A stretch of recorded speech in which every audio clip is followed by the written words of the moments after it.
aku Jian di channel yang bahas seputar public speaking, soft skill, dan pengembangan diri. Di video kali ini, mari kita sharing lagi berbagi cerita, pengalaman, diskusi, unek-unek tentang public speaking. Sebelum masuk ke videonya, jangan lupa like, comment, subscribe, dan share video ini ke teman-teman kamu biar kita sama-sama tahu. Kalau gitu, kita langsung aja masuk ke videonya. Cerita kali ini datang dari Nur Inayah Musa, tinggalnya di Makassar, Sulawesi Selatan. Mari kita baca pengalaman public speaking. Pengalaman public speaking saya untuk pertama kali cukup membanggakan. Wih, pertamanya aja kita udah seneng nih ya dengar kata membanggakan. Ini belum apa-apa, belum masuk ke videonya udah termotivasi gitu ya. Cukup membanggakan, meskipun penampilan saya agak messy. Kata messy ini artinya meskipun penampilan saya agak berantakan gitu, agak kacau. Pengalamannya cukup membanggakan, walaupun ya sedikit berantakan seperti itu, walaupun dia sedikit kacau pada saat dia public speaking di depan, tapi itu udah membanggakan dirinya gitu. Oke, lanjut. Pertama kali saya melakukan public speaking adalah ketika saya baru saja selesai ujian nasional saat sekolah dasar. 3 hari setelah ujian nasional, saya berangkat ke Pare, kampung Inggris bersama ibu saya. Wih, keren banget nih, masih SD udah pergi ke kampung Inggris di Pare. SD tuh usia 12 tahun bukan ya? Iya gak sih? Iya, 12 tahun. Masih anak-anak banget nih. Setelah sampai di camp, keesokan harinya ibu saya berangkat ke Jakarta. Jadilah saya seorang alumnus SD sendirian di kampung Inggris. Wih. Gila, lanjut ya. Pare dengan segala keajaibannya membuat seorang alumnus SD ini merasa nyaman dan betah.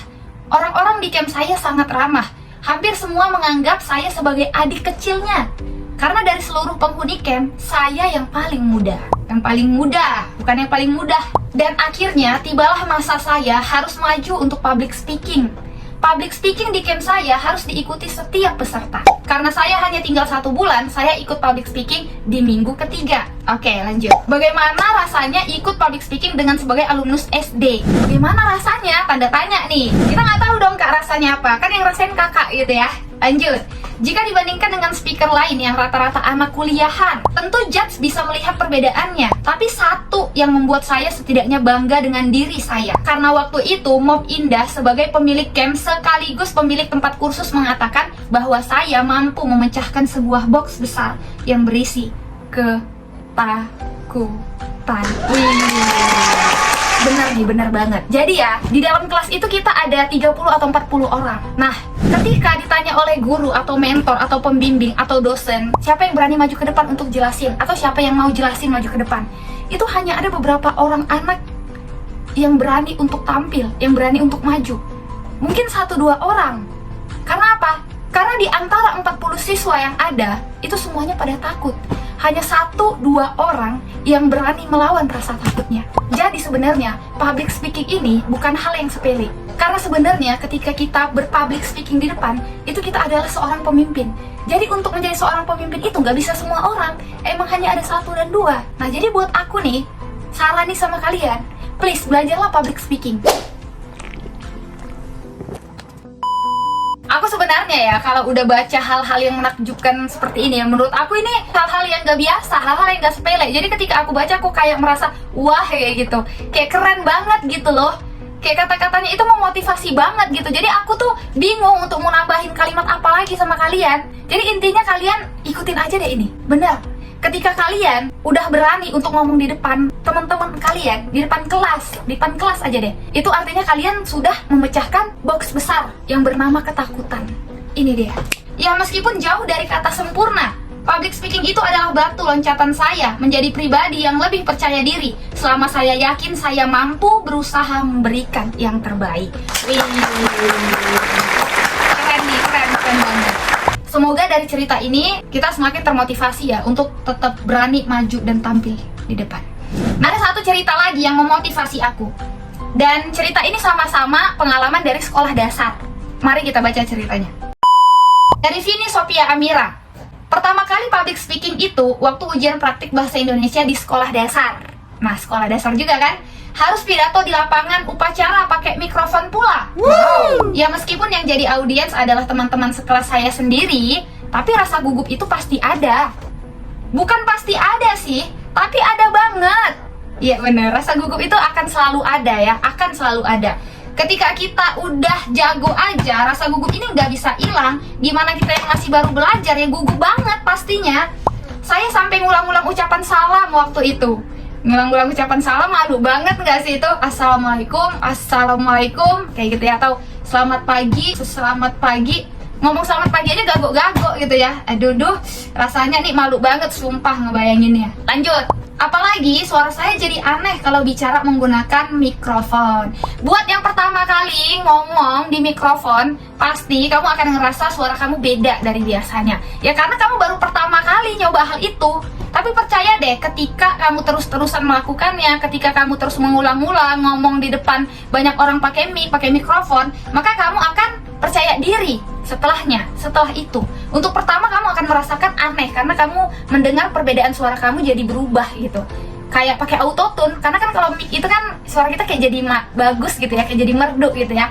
Aku sih ngerasa gitu pertama kali. Pasti kita akan merasakan suara kita beda dan aneh bahkan. Setelah itu saya kapok berbicara di depan khalayak, malu, akhirnya malu. Tapi pas semester 3 kuliah, saya didapuk jadi MC untuk acara ospek fakultas. Nggak ada angin, nggak ada hujan, senior saya maksa saya. Pokoknya mau nggak mau ya harus mau. Itulah kenapa aku selalu bilang belajar public speaking dari sekarang. Kamu yang tonton ini masih di SD, belajar dari sekarang. Kamu yang tonton ini udah kuliah, ya udah belajar, nggak apa-apa. Karena nggak ada batasan untuk belajar deh. Nggak ada batasan usia untuk belajar nggak ada. Dan kecerdasan itu tidak memandang usia. Di usia tua pun kita masih bisa belajar. Artinya kita hidup, ketika kita keluar dari perut ini kita semuanya belajar. Bahkan ketika kita tua aja kita itu belajar loh. Orang-orang tua kita aja masih belajar gitu. Sampai di sini paham? Paham? Kalau kamu kurang paham, putar deh video ini 2 kali, maka kamu akan paham. Ketika ada kesempatan, please ambil kesempatannya. Karena kesempatan gak akan datang kedua kali deh. Mungkin akan datang kedua kali, tapi dengan tawaran-tawaran yang berbeda. Kalau ada kesempatan, ambil kesempatan, ambil langkah. Pokoknya mau gak mau harus mau. Ya daripada diteror terus sama senior, saya memberanikan diri jadi MC. Untungnya partner MC saya adalah sahabat saya sendiri. Dan beliau memang sudah terbiasa berbicara di depan khalayak. Jadi bisa mengcover saya yang masih A, I, U, E, O saat berbicara. Bener banget, ini kunci nih kalau kamu ingin menjadi MC tapi kamu masih takut-takut atau belum 100% nih nyalinya atau mentalnya untuk berani ngomong di depan orang. Caranya adalah cari partner. Cari partner yang semangatnya di atas kamu, yang lebihnya di atas kamu. Semangatnya di atas kamu, lebihnya di atas kamu, pintarnya di atas kamu, pokoknya di atas kamu lah semuanya. Biar apa? Biar ketika kamu nge-MC, kamu termotivasi karena dia semangat. Wih, ternyata dia bisa menutupi rasa takutnya kamu. Dia bisa menutupi kelemahannya kamu. Karena kamu nih nganggap, ya kamu masih belum ada apa-apanya gitu. Jadi, belum 100% nyalinya untuk berani tampil. Kamu bisa pakai cara ini. Ketika kamu diberikan kesempatan untuk nge-MC atau ada tawaran nge-MC, kamu boleh sepakati untuk cari partner, cari teman, cari pasangan. Tapi carilah yang lebih dari kamu. Jadi bisa mengcover kamu seperti itu. Bisa menutupi rasa yang kamu takutin itu. Dan audiens menganggap kalian dua orang yang unggul. Padahal rasa takut kamu ditutupin oleh semangatnya partner kamu. Itu tuh, audiens akan menganggap kalian adalah 2 orang hebat yang luar biasa. Pertama kali emang belum tentu berhasil, tapi kalau tidak takut mencoba dan terus membiasakan diri, lama-lama juga luwes kok. Pertama-tama belum tentu berhasil. Ingat ya dek, jadi buat kamu yang sering komen, Kak aku udah coba presentasi Kak, masih ada rasa gugupnya, masih ada rasa takutnya, nervous, gagap, gemeteran. Aku gak berani maju lagi deh Kak, aku gak berani tampil lagi deh Kak. Dengar nih, untuk pertama emang belum tentu berhasil. Jadi kamu mendapati kata-kata ini atau pengalaman public speaking ini bukan hanya dari aku aja ya, tapi kamu juga dapat dari pengalaman-pengalaman orang yang bisa kamu jadikan semangat untuk kamu terus belajar berpublic speaking. Itu dia. Sampai di sini paham? Dari cerita ini kita bisa mengambil pelajaran bahwasanya belajar itu bisa dimulai dari kapan aja. Yang terpenting adalah jangan berhenti untuk belajar. Jangan pernah takut untuk mencoba dan jangan pernah berhenti mencoba. Untuk pertama kali ya emang belum tentu berhasil, namanya aja masih pertama. Kalau kamu masih pertama aja udah nyerah, berarti ekspektasi kamu terlalu tinggi. Kamu masih baru belajar nih, kamu menginginkan kamu langsung berubah kayak Spiderman gitu, kayak Power Rangers. Nggak akan bisa lah, namanya juga masih baru belajar, masih pertama. Udah mengharapkan yang lebih dari segalanya, nggak akan bisa. Untuk pertama kali nggak berhasil, nggak apa-apa, nggak masalah. Ya hidup ini emang terus mencoba. Tidak ada sih yang coba-coba, yang ada hanya melakukan. Jadi ya hidup ini lakukanlah. Lakukan, terus lakukan. Ini ceritanya selesai. Dua cerita ini menjadi pelajaran penting. Cerita pertama memetik bahwasanya ketika kamu berani maju dan berani untuk tampil public speaking di depan, kamu telah memecahkan box besar yang ada di dalam diri kamu, yaitu ketakutan. Dan kamu telah memecahkan box besar yang ada di dalam semua orang, karena gak mudah untuk memecahkan hal itu. Nah, yang kedua, kita memetik pelajaran bahwasanya belajar itu bisa dimulai dari kapan aja. Bahkan ketika dia semester 3, dia harus terus belajar. Harus belajar untuk menjadi seorang MC. Ya, jadi belajar itu bisa kapan aja. Yang salah adalah ketika kamu berhenti belajar. Sampai sini paham? Kalau kamu paham, kita udahin videonya. Kalau belum paham, komen di bawah. Aku harap video ini menjadi motivasi untuk kita semua, untuk kamu dan untuk aku juga, karena aku masih terus belajar, masih terus memperbaiki semuanya. Karena hidup itu gak gini-gini aja. Kalau gitu, aku Jihan mohon undur diri. Terima kasih atas segala perhatian, mohon maaf atas segala kekurangan. Wabillahi taufiq wal hidayah. Kok jadi penutupan ya? Oke, kalau gitu aku Jihan mohon undur diri. Terima kasih atas segala perhatian, mohon maaf atas segala kekurangan. Thank you, super best, positif. Jangan lupa follow Instagram aku Jihan Isra. Jumpa lagi di video selanjutnya.